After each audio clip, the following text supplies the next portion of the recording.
우리 주 예수 그리스도의 사랑을 받는 회중 여러분, 우리는 2주 전에 요한계시록 21장 4절의 말씀에 집중하면서 소위르문답 37문의 내용을 고백하였습니다. 우리는 고백하였습니다. 우리가 죽은 뒤에 어떻게 우리의 영혼은 참된 교회로 올라가 그리스도 안에서 제사장 역할을 하고 우리의 몸은 이 땅에서 쉰다고 이야기하는 것이 어떻게 우리의 머리로 이해되겠습니까? 우리는 주님께서 말씀에서 약속하신 것을 다만 고백하면서 믿을 뿐입니다. 그리고 우리는 그러한 믿음을 가질 때 죽음 너머로 또한 소망을 할 수 있다는 것을 느꼈습니다. 37문에 이어서 사실 38문으로 넘어가서 우리가 잠시 몸과 영혼이 떨어져 있는 그 시기가 지나고 주님께서 다시 오셔서 주님의 나라를 완성할 그날을 고백하는 것도 참 좋겠으나 다시 멈춰서 죽음 이전을 생각하는 것도 좋겠다 생각하였습니다. 37문에서 우리가 죽음 너머로 가질 수 있는 소망을 생각하였다면 죽음을 가까이 할 수밖에 없는, 누구나 한 번 죽는 것이 정해진 이 땅에서 우리는 도대체 어떻게 살아가야 하는 것인지 자세하게 생각할 필요가 있다고 생각하였기 때문입니다. 특별히 우리는 초고령화 사회를 마주하고 있습니다. 죽음이 가장 가까이 오는 시기, 우리의 인생에서 거의 누구나 겪어야만 하는 그 노년기에 어떤 백발의 노인이 기도하는 것을 71편에서 듣습니다. 우리는 그 기도를 들으면서 지금 이 젊을 때, 아직 노인이 되지 않았을 때 도대체 우리의 삶에서 무엇을 중요시하고 살아가야 하는지를 생각해 보고자 합니다. 먼저 전도서 본문을 읽고자 합니다. 11장 9절입니다. 청년이여, 내 어린 때를 즐거워하며 내 청년의 날들을 마음에 기뻐하여 마음에 원하는 길들과 내 눈이 보는 대로 행하라. 여러분은 이 말씀을 들었을 때 어떻게 받아들여지십니까? 비꼬는 건가? 한번 살아볼 테면 살아봐라 하는 건가? 생각할 수 있습니다. 그런데 사실 이 본문은 진짜로 청년의 때를 즐거워하라는 말입니다. 여기서 말하는 청년은 이제 막 대학교를 가고 군대에 가는 그러한 청년뿐 아니라 사실은 30, 40대, 이제는 건강과 경제적 힘을 가진 그때, 내가 원하는 것을 얼마든지 해볼 수 있고 무너져도 일단 몸으로 살아낼 수 있을 때, 바로 부모 세대의 청년기를 의미할 가능성이 훨씬 더 큽니다. 전도자는 그때를 기뻐하라고 합니다. 정말 그때는 우리의 인생의 흐름을 보았을 때 기뻐할 수 있는 시기입니다. 일반적으로 건강하고 힘이 있고 자기가 생각한 것을 할 수 있지 않습니까? 그런데 우리가 이 젊을 때를 즐거워하며 즐기라는 이 말씀을 들을 때 사실 8절도 같이 읽으면 좋습니다. 11장 8절을 읽습니다. 사람이 여러 해를 살면 항상 즐거워할지로다. 그러나 캄캄한 날들이 많으리니 그 날들을 생각할지로다. 다가올 일은 다 헛되도다. 우리 인생에서 즐거운 날은 많이 없습니다. 전도자는 그렇기 때문에 그 젊을 때 즐겁게 일할 수 있고 능력을 펼칠 수 있을 때를 즐기십시오 하면서 진심으로 권하고 있는 겁니다. 그러나 한 가지 조건이 있습니다. 9절을 마저 읽습니다. 그러나 하나님이 이 모든 일로 말미암아 너를 심판하실 줄 알라. 심판이 나왔으니까 즐겁진 않겠다, 이렇게 생각할 수도 있겠습니다. 그러나 사실 많은 사람들이 생각하는 것처럼 주님께서 마지막 날 심판하실 그날은 그렇게 생뚱맞은 날은 아닙니다. 왜냐하면 우리가 이 땅에 살면서 매일 주시는 해와 달, 때에 따라 주시는 비, 계절을 따라 주시는 모든 것들, 그리고 그 안에서 누렸던 모든 게 하나님께서 주신 것이기 때문입니다. 전도자는 이 땅 위에서 당신이 하나님께서 주신 것으로 산다면 그 하나님을, 우리를 사랑하시는 그 하나님께 마땅한 일이 무엇일지, 그 하나님께서 모든 일을 판단하실 그 하나님께서 기뻐하실 일은 무엇일지, 그리고 그것에 대해 심판하실 일은 무엇일지 생각하면서 청년의 때를 보내라고 하는 것입니다.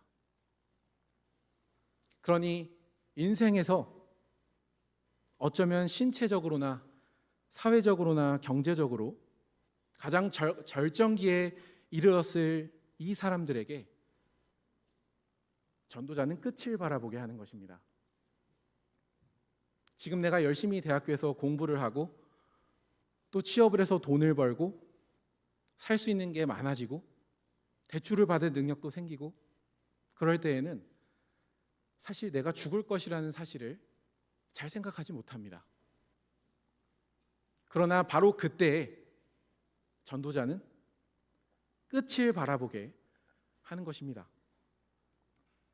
그렇게 우리가 하나님께서 주신 것을 얼마나 정당하게 사용했는가, 그렇게 하나님과 늘 일상에서 교제하면서 살아간다면 전도자는 반드시 기뻐할 수 있다 이야기합니다. 10절입니다. 그런즉 근심이 내 마음에서 떠나게 하며 악이 내 몸에서 물러나게 하라. 어릴 때와 검은 머리의 시절이 다 헛되니라. 우리가 젊었을 때부터 하나님을 사랑하고 오직 하나님만을 위해서 그 젊은 날을 썼다면 전도자는 반드시 우리에게 올 근심과 몸의 악, 그 질병 가운데에서도 그것을 이겨낼 수 있다 이야기합니다.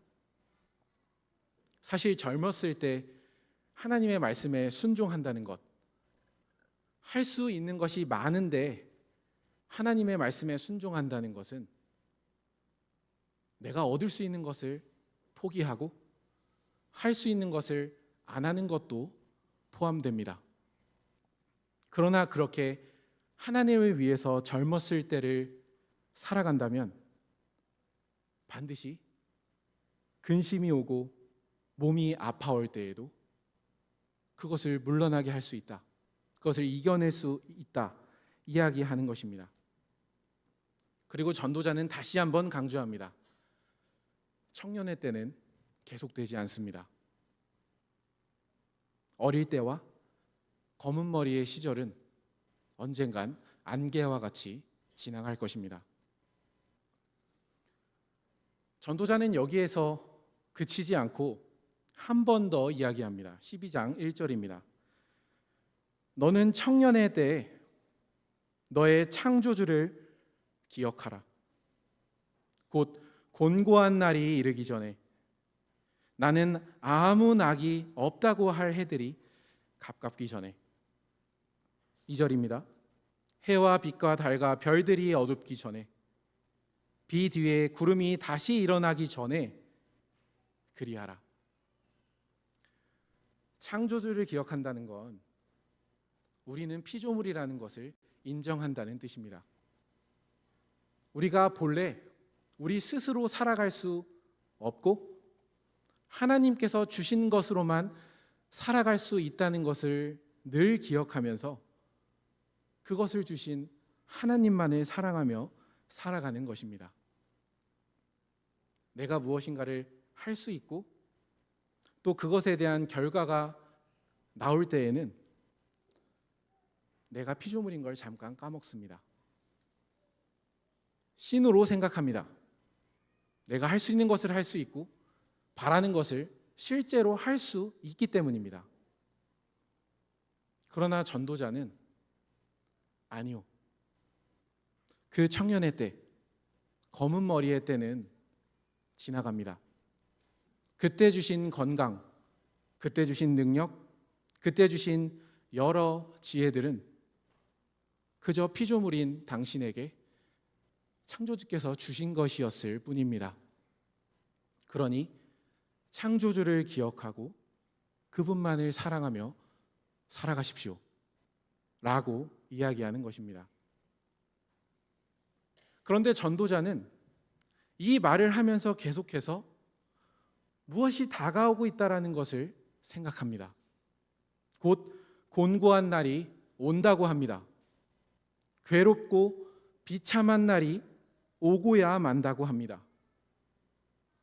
이제 나는 낙이 없다 하는 시기가 반드시 온다고 합니다. 이 시기는 어떤 시기일까요? 노년기입니다. 이어지는 말씀을 8절까지 잘 보면 전도자는 이제 당신이 힘이 없어서 아무것도 할 수 없는 그날이 오기 전에, 그렇게 모든 사람들이 비참하고 능력이 없다고 생각할 수 있는 그날이 오기 전에 창조주 하나님을 기억하고 그분과 함께 동행하십시오 라고 말하는 것입니다. 2절을 보면 해와 빛과 달과 별들이 어두워진다고 하는데 이것은 세상의 마지막 날을 표현할 때 많이 쓰는 표현입니다. 근데 이 표현을 개인의 노년기에 적용합니다. 죽음은 일종의 개인에게 오는 종말과도 같습니다. 그 다음의 표현은 훨씬 더 생생합니다. 비 뒤에 구름이 다시 일어나는 시기라 합니다. 비 온 뒤에 해가 뜰 거야 라고 이야기하지만 노년기에 마주하는 시간은 비가 내렸지만 다시 먹구름이 오는 시기다. 그 시기는 결코 사람 스스로는 견뎌낼 수 없는 시기다. 이렇게 사람으로서는 비참하고 낙이 없다고 할 만한 그러한 노년이 오기 전에 전도자는 젊을 때의 창조주를 기억하십시오.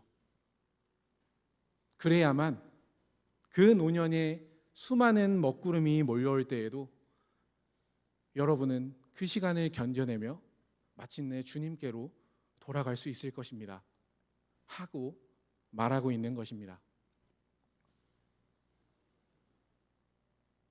이처럼 전도자는 가장 힘이 있고 가장 능력이 많을 그때에 그 청년의 시기에 있는 바로 우리에게 끝을 반복해서 보여줍니다. 모든 일을 심판하실 것입니다. 우리는 피조물이니, 타락한 피조물이니 다시금 하나님께로 돌아갈 것입니다. 그리고 그 사이에 노년기가 있으니 그 어두운 시기가 오기 전에 반드시 창조주 하나님을 기억하는 삶을 살아내십시오 라고 권하고 있는 것입니다. 그러면 질문하게 됩니다. 어렸을 때부터, 그렇게 능력이 많았을 때부터 심판하시는 하나님을 기억하고 자신에게 모든 것을 주시는 그 창조주를 기억한 사람의 노년은 어떨까요? 비온 뒤에 먹구름이 다시금 몰려오는 그 시기를 도대체 그 사람은 어떻게 보내는 것입니까? 그 모습을 71편에서 보고자 하는 것입니다.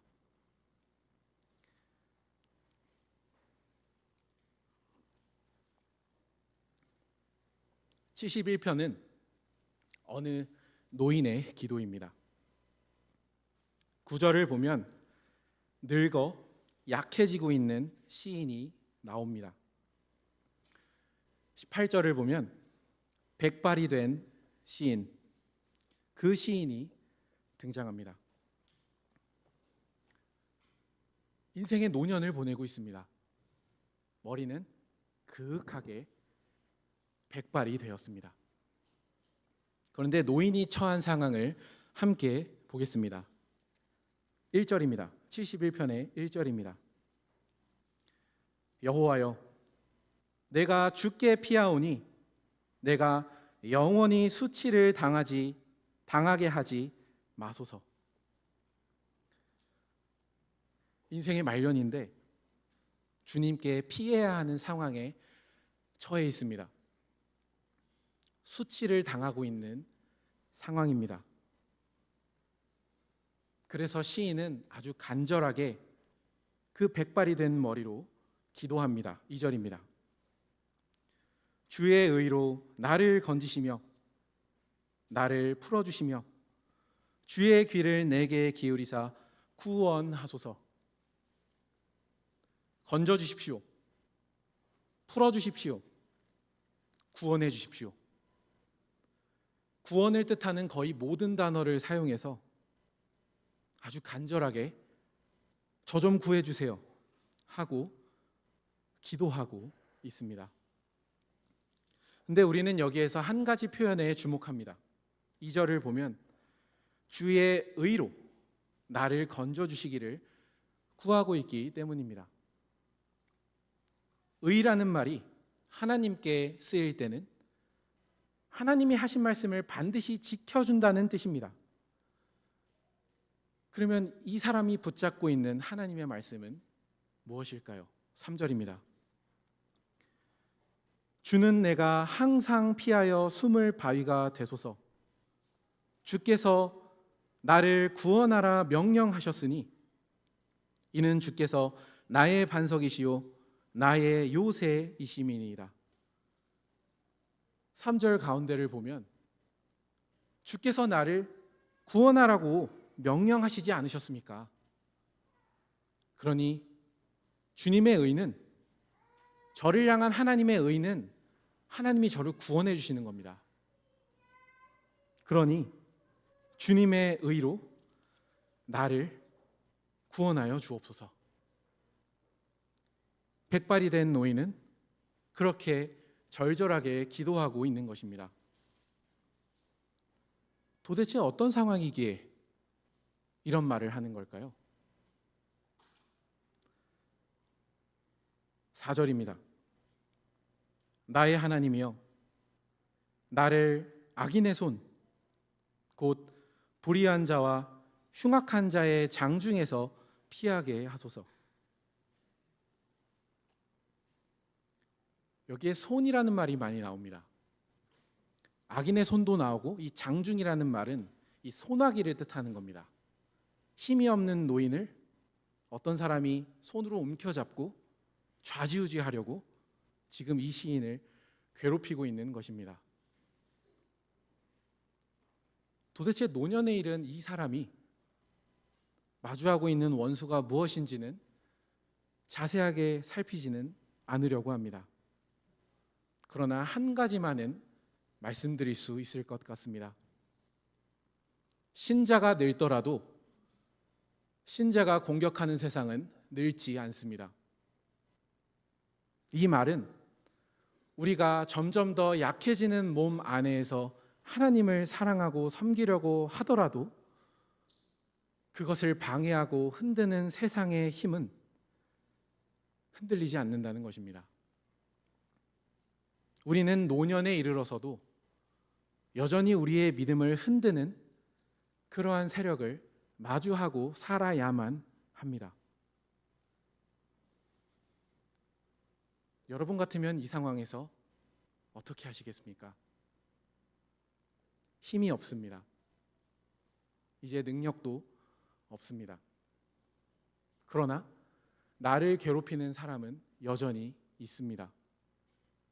구원이 너무나 절실히 필요합니다. 무서울 것입니다. 두려울 것입니다. 그런데 시인이 이 상황에서 하나님을 무엇이라 보는지 다시 한번 볼 필요가 있습니다. 3절을 보면 내가 항상 피하여 숨을 바위, 끝을 보면 주께서 나의 반석, 그리고 나의 요새.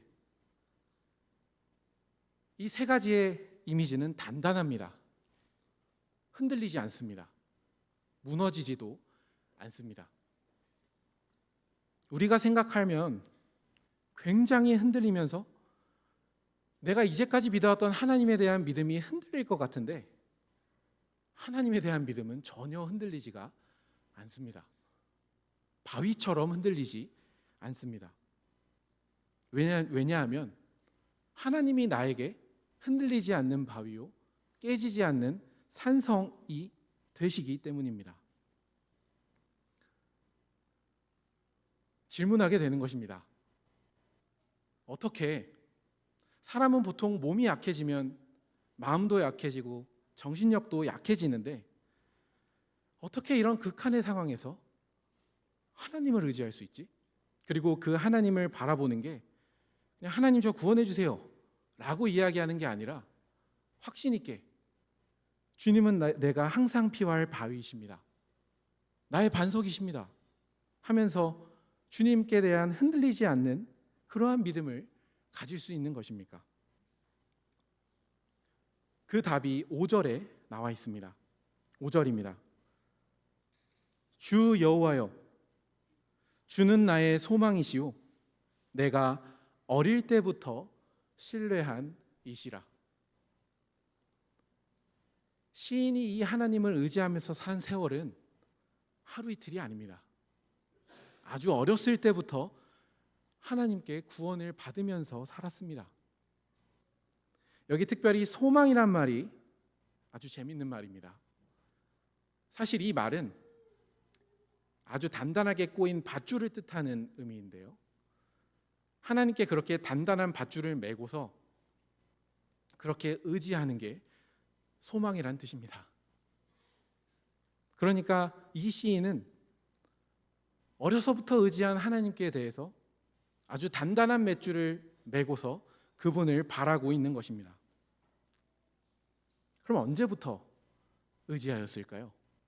6절입니다. 내가 모태에서부터 주를 의지하였으며 나의 어머니의 배에서부터 주께서 나를 택하셨사오니 나는 항상 주를 찬송하리이다. 어머니의 뱃속에서 의지할 수 있는 건 엄밀히 말해서는 양수와 탯줄입니다. 그러나 이 시인은 탯줄이 자신을 받든 게 지탱한 것이 아니라 그것을 쓰신 하나님만 내가 의지하였다 합니다. 그리고 여기 나를 선택하셨다고 얘기하는 건 끊었다는 얘기입니다. 이 세상에 나올 때 탯줄을 끊으신 분도 하나님이시라 합니다. 이 백발 노인이 왜 힘이 다 없어졌는데도 왜 그런 상태에서도 원수를 마주했는데 조금 뜬금없게 태어날 때를 이야기하는 것이겠습니까? 공통점이 있기 때문입니다. 지금 연약해져가는 이 몸 안에서 내가 하나님을 의지하며 사는 것과 같이 실은 내가 도저히 스스로 살 수 없는 그때, 어머니의 탯줄에 매달려서만 살 수 있고 그 탯줄에 다른 사람의 도움을 받으면서 나와서 살 수밖에 없었던 그 시기, 생이 시작됐을 그 시기도 애초에 내가 할 수 있는 것이 아무것도 없던 시기였습니다. 그러나 그 생의 시작에서도 하나님께서 자신을 지탱해 주시고 자신을 돌봐주셨다라는 사실을 기억하는 것입니다. 내 몸이 약한 건 처음이 아니다. 애초에 내가 이 세상에 나올 때부터 내 몸은 스스로 내가 관리할 수 있는 게 아니었다. 오직 하나님께서 주신 힘과 은혜로 나는 살아왔을 뿐이지. 내 인생의 시작이 그랬지. 하면서 인생을 다 겪어낸 약한 몸 안에서 자신의 삶을 정말로 지탱해 온 그 힘을 기억하는 것입니다. 그러면 태어난 이후는 어땠을까요? 마저 7절을 읽습니다. 나는 무리에게 이상한 징조같이 되었사오나 주는 나의 견고한 피난처 시오니. 이 사람은 태어난 후로도 아주 다른 사람들에게 이상한 징조같이 여겨졌습니다. 여기 이상한 징조라는 말은 사실 사람이 기대할 수 없는 구원을 뜻할 때 사용되는 단어입니다. 그래서 10가지 재앙으로 이스라엘 백성을 구원했을 때 그 일을 두고 바로 이 이상한 징조라는 단어를 많이 쓰곤 합니다. 바로 그것처럼 내 인생에 수많은 위기가 있고 남들이 볼 때에는 이제 죽겠구나, 이제 저 사람은 다 무너졌구나, 사람으로서는 아무것도 기대할 수 없는 그때마다 주님께서는 내 몸을 통해서 그 기이한 구원을 행하셨지 하면서 이야기하고 있는 것입니다. 어쩌면 이 시인이 태어났을 때를 돌아보면서 자신의 삶을 이상한 징조라고 이야기하는 건 어쩌면 이 사람이 태어났을 때부터 신체적인 어려움을 겪었을 수도 있음을 암시합니다. 그러나 그럴지라도 사람으로서는 생명을 기대할 수 없고 어려움만 있는 그 상황 가운데에서도 백발노인이 될 때까지 하나님께서는 계속해서 이 사람에게 우리 스스로는 기대할 수 없는 구원을 계속 주셨던 겁니다.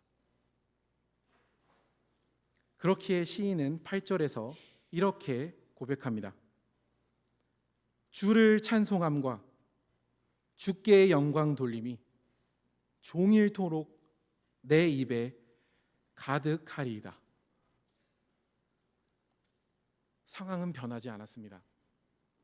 여전히 백발 노인이고 강한 사람들이 자신을 옥죄어 오고 있습니다. 그런데 시인은 태어났을 때부터 지금까지 주님께서 베풀어 주신 은혜를 생각할 때 이 어려운 상황 속에서도 내 입에 찬송이 가득합니다. 내가 주께 드릴 감사의 찬송은 너무나도 많습니다. 하면서 고백하는 것입니다. 상황만 보았을 때 여러분은 지금 이 시인의 기도의 흐름을 따라오고 계십니까? 구원해달라는 말을 세 단어로 표현하면서 절실하게 건져달라고 하고 있는데도 그 이 백발의 노인은 이제까지 지나온 삶을 바라보면 이 위기의 상황에서도 하나님을 찬송할 이유는 너무나 많습니다. 하면서 이야기하고 있는 것입니다. 여기서 우리는 중요한 사실을 보게 됩니다. 사실 찬송은 경험적인 겁니다. 물론 우리는 하나님께서는 우리에게 무엇을 해주시지 않아도 그 자체로 찬양을 받으셔야 하는 분이지만 하나님은 그런 식으로 우리가 찬송하게 하지 않으십니다. 이 백발 노인의 인생을 보듯이 우리가 실제로 어려운 상황 속에서 주님만을 의지했을 때 그 상황에서 건져주심으로써 하나님은 나의 구원이시구나.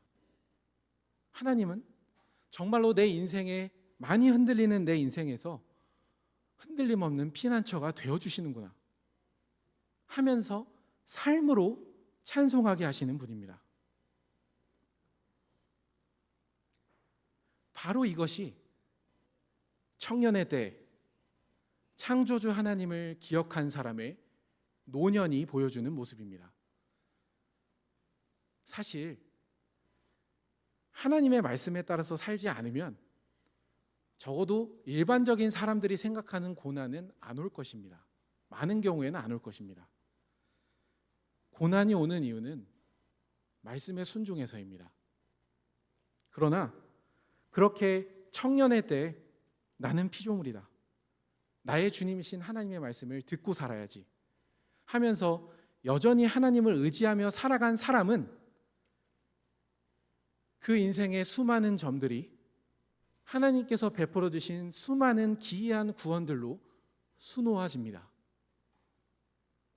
그래서 노년에 이르렀을 때 상황이 어렵더라도 하나님께 그 많은 세월을 그 밧줄로 묶어온 그 세월 때문에 여전히 하나님께 소망을 두고 하나님 저를 구원해 주십시오 하며 이야기할 수 있는 것입니다. 그리고 더 중요한 것은 무엇인가 하면 사실 이 시인이 원하는 건 단순히 내가 어려운 상황에서 건짐을 받는 것이 아닙니다. 시인은 인생에서 주님을 의지함으로 구원을 받을 때마다 그 입을 찬송으로 채웠습니다. 그러면서 노년에 이르러서 이 사람이 깨달은 바는 하나님은 찬송을 받으셔야만 하는 분이다 하는 것입니다. 그런데 지금 자신의 삶이 하나님을 찬송하는 데에 긴장을 일으키고 있습니다. 하나님은 자기 백성을 버리시는 분이 아닌데 노년에 이른 이 백성은 어려움에 처하고 있습니다. 여기 나중에 보면은 11절에 보면 하나님이 그를 버리셨다, 따라가 잡아라 이렇게 이야기합니다. 그렇게 어려운 상황 속에 처한 것입니다. 이 시인에게 문제가 되는 것은 자신이 어려운 상황에서 구원을 받는 것도 중요한 문제이지만 하나님이 이런 분이 아니신데, 하나님은 나의 반석이신데, 그러면 하나님이 찬송받으시려면 이제까지 해주셨던 대로 나를 구원해 주셔야 되는데, 나의 어려운 삶이 하나님을 찬송하는 데 긴장을 일으키는 것을 싫어하고 있는 것입니다. 그래서 시인은 자신을 구원해 주시고자 하는 그 이유를 이렇게 14절에서 연속으로 이야기합니다. 71편의 14절을 보겠습니다. 이 말씀은 저를 구원해 주십시오 라고 말한 다음에 그 이후에 이 사람이 하고 싶은 것을 이야기하는 것입니다. 14절입니다. 나는 항상 소망을 품고 주를 더욱 찬송하리이다. 구원을 받고 싶은 이유는 찬송하고 싶기 때문입니다. 하나님은 그렇게 언제나 자랑을 받으셔야 되는 분이고 찬송을 받으셔야 하는 분이기 때문에 나의 구원으로 주님을 계속해서 찬송하고 싶기 때문입니다. 15절입니다. 내가 측량할 수 없는 주의 공의와 구원을 내 입으로 종일 전하리이다. 공의는 구원이라고 말씀드렸죠. 여기서 붙여서 나오고 있습니다. 구원을 받는다면 더욱더 힘차게 주님을 찬송할 수 있습니다. 16절입니다. 내가 주 여호와의 능하신 행적을 가지고 오겠사오며 주의 공의만 전하겠나이다. 지금 시인에게 문제는 이 백발노인이 가장 마음으로 염려하고 바라고 있는 것은 무엇인가 하면 주님께서 찬송을 받으셔야 되는데 나의 삶이 이렇게 주님께 버림받은 것 같이 느껴진다면 주님을 찬송하는데 어려움이 생기는데, 어서 나를 구원해 주셔서 주님이 영광 받으십시오. 주님께서 찬양을 받으십시오. 저도 계속해서 이 말년까지 찬송하기를 원합니다 하고 이야기하고 있는 것입니다. 여기서 우리는 사람의 인생이 어디로 흘러가야 하는지를 배웁니다. 이 노인은 태어났을 때부터 지금까지의 모든 일, 주님께서 자신을 때에 따라 건져주시고 도와주신 그 일들을 기억하면서 인생의 말년에 이른 결론은 주님은 찬송받으셔야 됩니다. 그래야만 마땅한 분입니다 라는 것입니다. 우리의 인생도 지나온 우리의 세월, 태어났을 때부터 지금까지의 우리의 세월을 돌아보면서 우리의 입을 찬송으로 채워넣기에 힘써야 합니다. 이게 사람이 살아가는 이유입니다. 사람의 제외되는 목적은 과연 하나님을 영화롭게 하고 그분을 영원토록 즐거워하는 것입니다. 동시에 우리는 이 찬송이 노인 개인의 독백이 아니라는 것을 또한 보게 됩니다. 시인은 계속해서 주님을 찬송하고 싶어 하지만 시인은 그 찬송을 자기 스스로만 부르고 싶어 하지 않고 교회 안에 전하고 싶어 합니다. 18절입니다. 하나님이여, 내가 늙어 백발이 될 때에도 나를 버리지 마소서.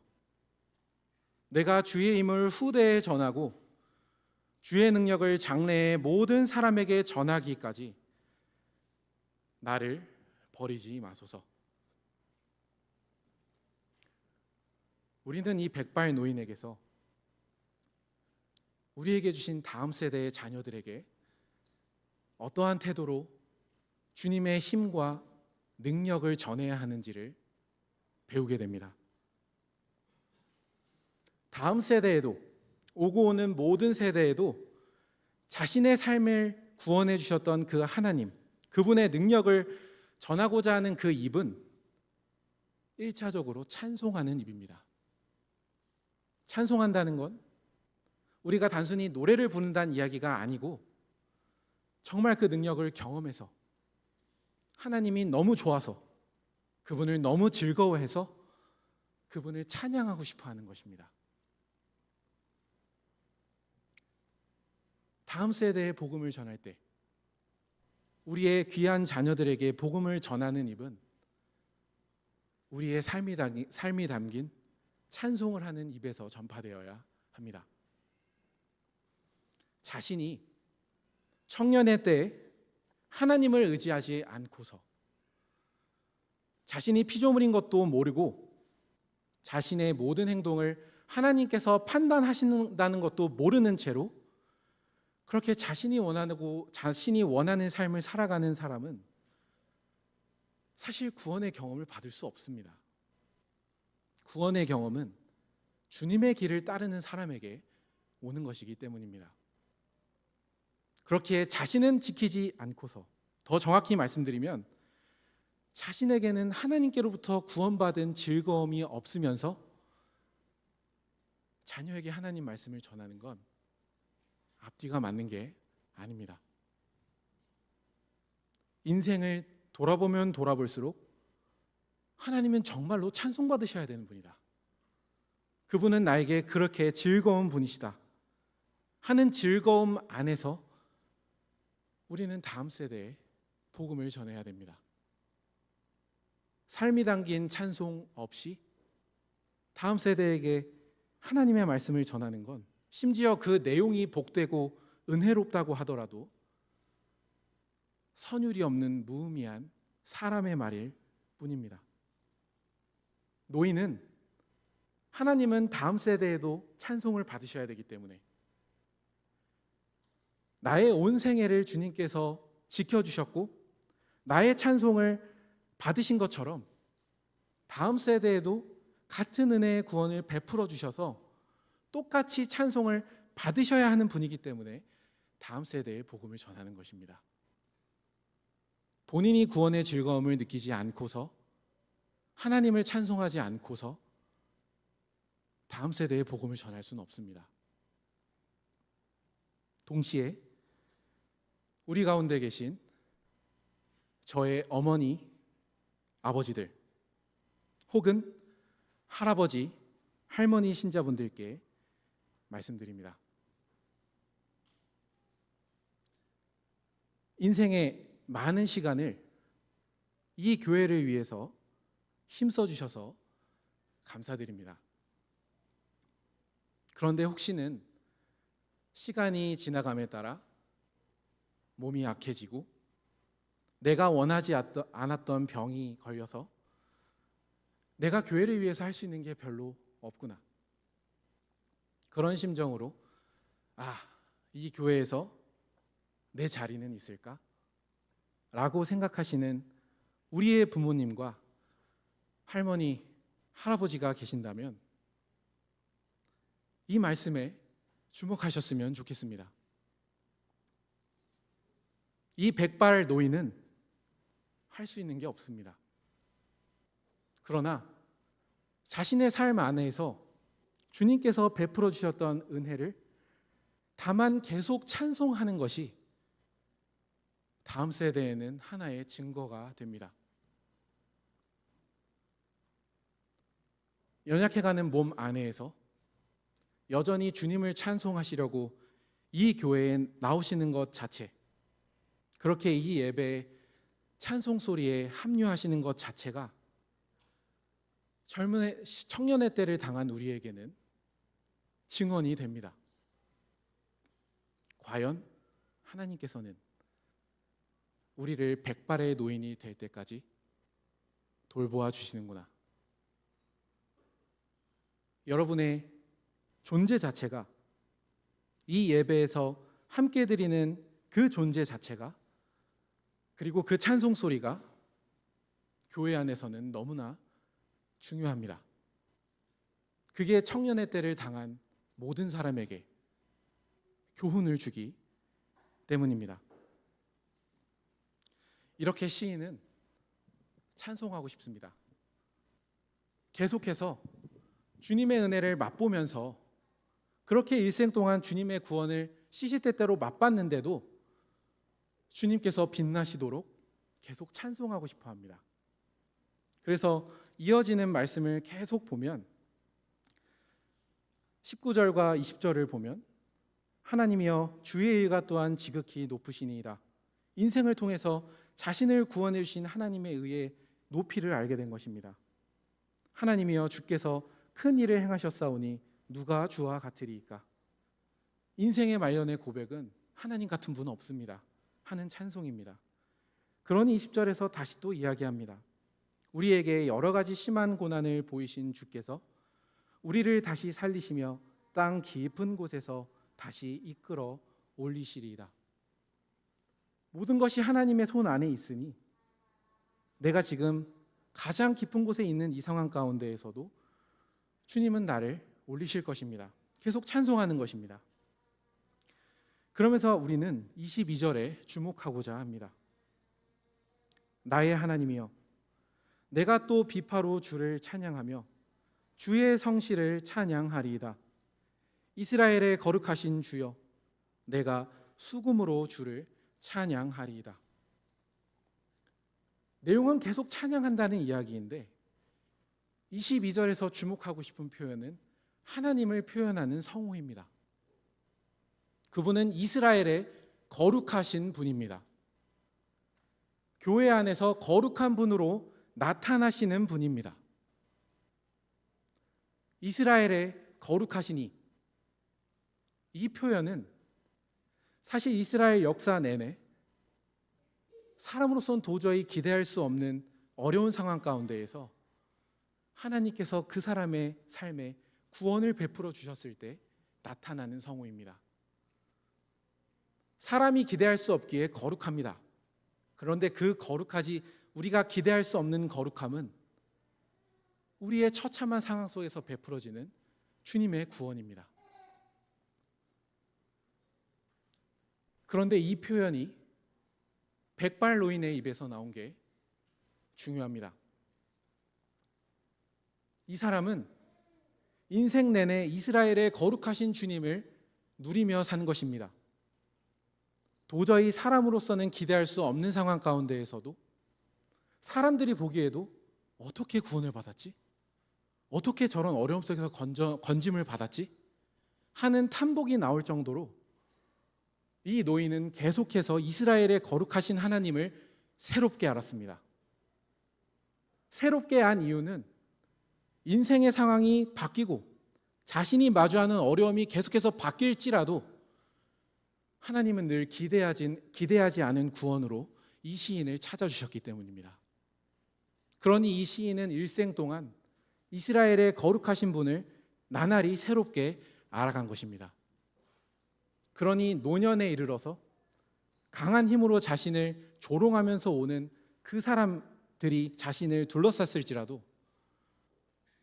이스라엘의 거룩하신 하나님, 이번에도 주님의 구원을 저에게 베풀어 주셔서 제가 더욱더 주님을 새롭게 알고 주님을 풍부하게 알게 하여 주옵소서. 인생의 말년까지 새롭게 구원해 주시는 하나님을 계속해서 알고 싶어 하는 것입니다. 그렇게 주님을 알아가는 가운데 그 입에서도 끊임없는 찬송을 하고 싶어 하는 것입니다. 여러분들은 이 백발노인의 기도에서 침울함이 느껴지십니까? 생동력이 느껴지십니까? 제가 느끼기에 이 기도는 너무나 젊은 사람의 기도입니다. 생의 마지막에 어려움을 겪었다고 해서 내 인생 이제 거의 다 끝났지, 뭘 더 바라나 하는 게 아니라 하나님을 향해서 너무나 젊습니다. 이스라엘의 거룩하신 하나님을 늙어서도 계속해서 알고 싶습니다. 이 노인의 관심은 죽음에 있는 것이 아닙니다. 집에 가셔서 한번 다시 읽어보실 때 나를 버리지 말라는 말이 몇 번이나 나오는지 세어보시기 바랍니다. 이 시인은 계속해서 하나님과 함께 있는 삶을 기대하고 노년에도 계속 새롭게 누리기를 바라고 있는 것입니다. 우리는 여기에서 주님께서 허락하시면 다음에 살필 38문을 고백할 디딤돌을 밟습니다. 영생이란 바로 이런 것입니다.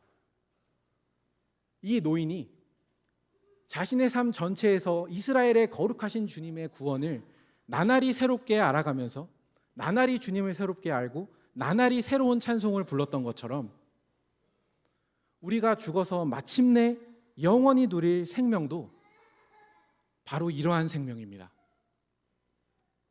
하나님과 영원히 산다 그래서 그 삶은 지루할 수 없습니다. 왜냐하면 이스라엘의 거룩하신 그분은 매일매일 매 시간마다 우리에게 새로운 구원과 새로운 은혜와 사랑을 보여주실 것이기 때문입니다. 그렇다면 우리는 이 땅에서 영생을 경험하는 법을 또한 배웁니다. 우리에게 늘 새롭게 다가오시는 이스라엘의 거룩하신 주님을 뵙는 길은 청년의 때의 창조주를 기억하고 청년의 때에 모든 일을 심판하시는 하나님을 바라보며 그분께서 가라 하시는 길을 가는 것입니다. 그 길 위에서 고난을 받는 것입니다. 그리고 그 길 위에서 구원을 받는 것입니다. 그 길 위에서 우리는 매일매일 새롭게 우리를 구원하시고 매일매일 새롭게 자신을 계시하시는 하나님을 바라볼 것입니다. 이 땅에서 그렇게 고난 가운데 영생을 누린 사람이 마침내 완성될 그 나라에서 질리지 않는 그 교제 가운데 하나님과 함께 할 수 있는 그 영생을 이해할 수 있을 것입니다. 영생을 이해하는 것은 우리 주님께서 고난을 받아 생명에 들어가셨듯이 우리 몸에 고난을 담아야만 그 영생을 이해할 수 있습니다. 그러므로 청년의 때 우리가 모든 것을 할 수 있고 혹은 내가 계획한 것을 할 수 있는 능력이 있는 바로 그때 창조주 하나님을 기억하며 주님의 길을 함께 걸으면서 우리 함께 백발노인이 됐을 때 영생을 이해할 수 있는 사람들이 되기를 바랍니다. 함께 기도하시겠습니다.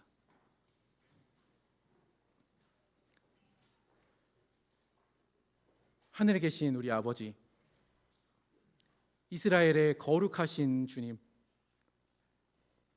그 옛날 이스라엘 백성들은 하나님의 사랑을 받고서도 계속해서 그것을 거부하며 반역하다가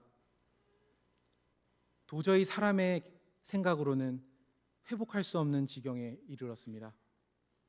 그렇게 징계를 받아 누구를 탓할 수 없는 시간이 왔을 때에도 사람은 절망하지만 하나님은 거룩하신 분으로 나타나셔서 사람이 기대할 수 없는 구원을 매번 베풀어 주셨습니다. 71편의 시인은 바로 그렇게 이스라엘의 역사 속에서 베풀어 주신 구원을 자신의 삶 안에서 맛보면서 청년의 때, 아니 그 삶이 시작하는 그 시작부터 하나님께서 기이하게 베푸신 은혜를 하나하나 곱씹어 보면서 백발노인이 되었을 때 도무지 사람의 힘으로는 저항할 수 없는 악인들에 둘러싸였을 때에도 그 입에 찬송을 가득 담고 있었던 것을 바라보게 됩니다. 하늘에 계신 주님, 저희도 이 땅에서 그리스도의 말씀을 따라 온 삶을 살아가므로 그 말씀이 걸어가야만 한다고 하는 그 길을 감으로써 어려움을 당하고 고난을 당하게 해주시기를 구합니다. 그리고 주님께서 가라 하신 그 길 위에서 주님께서 베풀어 주시는 구원을 자신의 삶에 촘촘히 수놓아서 저희가 마침내 백발노인이 되었을 때에는 몸은 약해져 있지만 하나님과 함께하고 이스라엘의 거룩하신 주님을 더 새롭게 알려는 의욕은 그 어떤 청년보다 강한 노인이 될 수 있도록 저희의 청년의 때를 주님께서 이끌어 주시기를 구합니다. 그렇게 저희가 이 땅 위에서 영생을 고난 가운데 맛보면서 마침내 주님의 나라에 가게 되는 죽음이 가까이 왔을 때 참으로 영생을 소망할 수 있는 그러한 사람들이 다 되게 해주시기를 구합니다. 예수님의 이름으로 기도드렸습니다. 아멘.